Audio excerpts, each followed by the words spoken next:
টাকা আমি দিদি পরে দিয়ে দেবো, আজকে এত ব্যস্ততা, তোমার টাকা নিয়ে কি আমি পালিয়ে যাচ্ছি নাকি? ঠিক তোমাকে পরে দিয়ে দেবো, আমার অনলাইন পেমেন্টে সমস্যা হচ্ছে দিদি, তোমাকে কালকে পাঠিয়ে দেই। দিদি আমার কাছে একদমই ক্যাশ নেই, তোমাকে আমি কালকে পেমেন্টটা করে দেই অনলাইনে। শোনো দিদি, আমি কিন্তু সবার মতো একদমই অমর না যে তোমার টাকা আমি মেরে নেব। তুমি বাড়ি যাও, আমি তোমাকে একটু পরেই পেমেন্ট করে দিচ্ছি বা কালকেই তোমার পেমেন্টটা আমি করে দিচ্ছি। এই ধরনের কথা আমি মেকআপ করতে গিয়ে অনেকের কাছে শুনেছি, বা তোমরা যারা মেকআপ আর্টিস্ট আমার এই ভিডিওটা দেখছো তোমরাও শুনেছো। আমি কিন্তু সব ক্লায়েন্টের উদ্দেশ্যে এমন কথা বলছি না, কিছু কিছু ক্লায়েন্টরা সাজার পরে ঠিক এমনই করে, বাট মেকআপ আর্টিস্টদের উচিত টাকা না নিয়ে সেই জায়গার থেকে না বেরোনো। এমন ধরনেরই আমার লাইফে একটা ঘটে যাওয়া গল্প তোমাদেরকে বলি।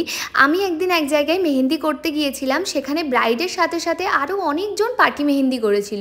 যথারীতি আমার সাথে আমার এক অ্যাসিস্ট্যান্ট গিয়েছিল।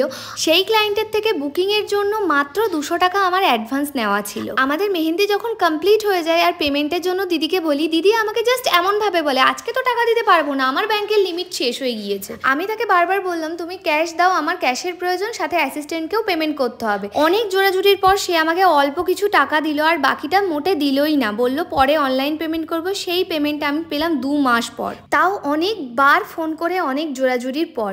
তো অন্য কোনো দিন ডিটেলসে তোমাদের এই গল্পটা বলবো। তোমাদের সাথে এমন কিছু হয়ে থাকলে কমেন্টে জানিও, আর আমার এই মিষ্টি মডেলের মিষ্টি লুকটা তোমাদের কেমন লাগলো সেটা অবশ্যই জানিও। বাই।